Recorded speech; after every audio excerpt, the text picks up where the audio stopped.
Yo, what's good, you glorious degenerates? It's your boy Rav, the only motherfucker on this platform who will look you dead in the eyes and tell you the truth, even if it makes the entire Marvel fandom want to cancel my ass before breakfast. Today we're talking Dr. Doom betrays everyone and kills Loki vertical bar Avengers Doomsday full plot theory. And before you even start typing "this is Cap" in the comments, save it. I don't give a single flying fuck if this sounds like the most batshit fan fiction you've ever heard. I'm telling you right now, with zero hesitation and full aristocratic swagger, this is exactly how it's gonna play out. I'm calling it. I'm planting my flag in the dirt. And if Marvel proves me wrong, I'll still sleep like a king because at least I had the balls to say it first. Listen, bro, I've been watching every single insider leak, every single set photo, every single vague tweet from people who supposedly know shit. While the rest of these YouTube theorists are out here connecting dots like a drunk toddler with crayons, I sat down, looked at the whole goddamn puzzle, and realized it all fits perfectly, almost too perfectly. And that's what's making my skin crawl in the best way possible. So buckle the fuck up, because I'm about to lay out the entire movie in my own raw, unfiltered opinion. And yeah, I'm gonna roast a few sacred cows along the way. If you get offended, good, means you're paying attention. Let's start where the movie actually begins. Not with some big explosion, not with the Avengers assembling like it's 2012 again. Nah, it begins quiet, almost respectful. We open on the Baxter Building. Post-credits of Fantastic Four. First steps. Doom walks in like he owns the damn place. And here's the first thing that's gonna piss people off. Reed Richards doesn't look surprised. Sue doesn't look scared. Johnny doesn't throw a fireball. Why? Because Victor Von Doom isn't some new villain to them. He's the ghost that's always been in the room. He's the guy they've known about longer than we realize. And when he opens his mouth and starts talking about an incursion bigger than Galactus, Reed actually listens. Not because he trusts him, because the math checks out. I'm telling you, this isn't some random team-up. This is two egomaniacs who both think they're the smartest person alive, realizing the universe is about to fold in on itself like cheap origami. And Doom? He already has half the solution. He's already traced the source of the multiversal cancer. And guess what? The source isn't in 616. It's somewhere else. Somewhere that shouldn't even exist anymore. Cut to Steve Rogers. Yeah. Captain America. The man who supposedly returned the stones and lived his life. Bullshit. He never came back. He stayed in an alternate timeline, built a quiet life, and that selfish little decision is literally what cracked the multiverse wide open. The incursion? It's Steve's retirement plan that's causing the end of everything. I love how fucking ironic that is. The symbol of truth and justice is the guy who accidentally doomed reality because he wanted to dance with Peggy one more time. Poetic. Tragic. And exactly the kind of noble screw-up Marvel loves.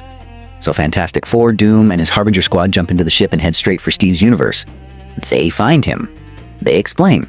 And Steve, being Steve, owns his mistake like a man and joins the mission. Because that's what he does. He fixes what he breaks. Now here's where the tension starts cooking. On the way back towards 616, they literally bump into Thor floating through deep space with love. Thor's out there sensing the multiverse is screaming. He knows something is horribly wrong and he's trying to get his daughter to safety. The moment Cap and Thor lock eyes on that ship, chills. Actual chills. Two old war brothers who haven't seen each other since Endgame suddenly realizing the fight never ended. I'm getting goosebumps just saying it. This is the reunion we deserved. But here's the part where I go full villain mode, and a lot of you are gonna hate me for it. Doom has already betrayed them before they even left the first universe. While everyone else is playing Let's Save Reality, Victor has been running his own private investigation using rune magic. He traced the thread. He found the single point holding the entire multiverse together. And that point is Loki. Yes, Loki, the guy running the TVA. The guy who's been pruning timelines and keeping the sacred timeline from collapsing. He's the literal glue. And Doom wants the glue for himself. So while the ship is flying, Doom casts his spell, locks onto Loki's location, and decides, quietly, coldly, aristocratically, that he doesn't need any of these idiots anymore. The betrayal is ice cold. He doesn't monologue. He doesn't gloat. He just looks at Reed with this bored, disappointed expression like you really thought we were equals, and then he dips. Leaves the Harbingers behind to clean up the mess. And yes, some of those Harbingers are heading straight to the X-Men universe to snatch powerful mutants because Doom already knows the final war is coming. Others stay behind to try and murder the Fantastic Four, Cap, and Thor right there on the damn ship. But here's the twist that's gonna make people call me insane. One of those Harbingers is Doctor Strange. He's been playing double agent the whole time. He sees the betrayal coming, eats the other Harbingers into another dimension, and tells the team exactly what Doom is after. Loki. Now the movie splits into 3 insane storylines. One team races to Earth 616 to rally every hero they can find. Avengers, Thunderbolts, Wakanda, Talocan, X-Men, the whole damn roster. Another team, Cap and Thor, go straight for the TVA because they know if Doom gets to Loki first, it's over. And Strange goes solo to stop Wanda and Clea from whatever chaos they're causing in the X-Men universe because the Sentinels have already turned that place into a slaughterhouse. I'm telling you right now, this movie is going to be the most stacked, most batshit, most emotionally violent thing Marvel has ever done. And I'm here for every second of it. Now let's fast forward to the TVA. Cap and Thor show up too late. The place is a war zone, bodies everywhere. And Loki is barely alive. Doom has already ripped most of his power out of him. Not killed him yet, but close. He's draining the god of stories like a fucking battery. Thor's reaction, devastating. This is his brother. The same brother he thought he lost 1,000 times. And now he's watching him get hollowed out by the guy who used to be their ally. The rage? The guilt? The pure Asgardian fury mixed with I should have been here? Chef's kiss. I'm not crying, you're crying. Before Loki fades, he gives Steve some kind of tempad or device. Something that lets them jump anywhere in the multiverse. Last gift from the god of mischief. Then he's gone. Or at least mostly gone. I'm not convinced he stays dead, but for the sake of this movie. Doom just killed Loki. On screen. Brutally. And that's when the movie becomes Cap's movie. Steve Rogers, the man who caused the incursion by accident, now leads the biggest alliance in Marvel history. Avengers, X-Men, Fantastic Four, Thunderbolts, Wakandans, everyone under one banner. And the target? Latveria. The final battle isn't in New York. It's not in space. It's on Doom's home turf. Battle of Latveria. Full army vs. full army. Doom has already absorbed so much of Loki's power that he's basically a god now. He's arrogant. He's regal. He's looking down at all these heroes like they're ants. And he's ready to erase every single one of them because his harbingers already turned on him anyway. Thor gets a power-up moment. Maybe he prays to Odin. Maybe he summons the divine army of Asgard. I don't know the exact mechanics, and I don't care. It's gonna look cool as hell. Cap is the field general. He's directing traffic like it's the old days. Heavy hitters like Thor and Sentry are the tip of the spear. Everyone else is just trying to survive.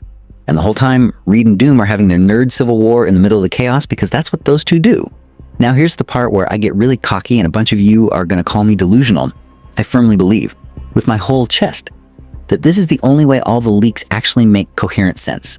Every single insider report, every post-credit scene, every vague rumor about incursions in Latveria and Steve and Loki, they all snap together like this. Perfectly. If you've got a better theory that connects Fantastic Four, Doom's betrayal, Cap's secret life, Thor's space dad moment, Loki getting drained, and the Battle of Latveria, drop it in the comments. I'll read it. I'll probably laugh. Then I'll tell you why you're wrong. Because that's the energy I bring. Look, I know this sounds insane. I know it sounds like I'm making shit up after 3 bottles of wine and a fever dream. But I'm telling you, as someone who doesn't simp for corporations and doesn't chase clout, this is the movie I would kill to see. Dr. Doom doesn't just show up and be the big bad.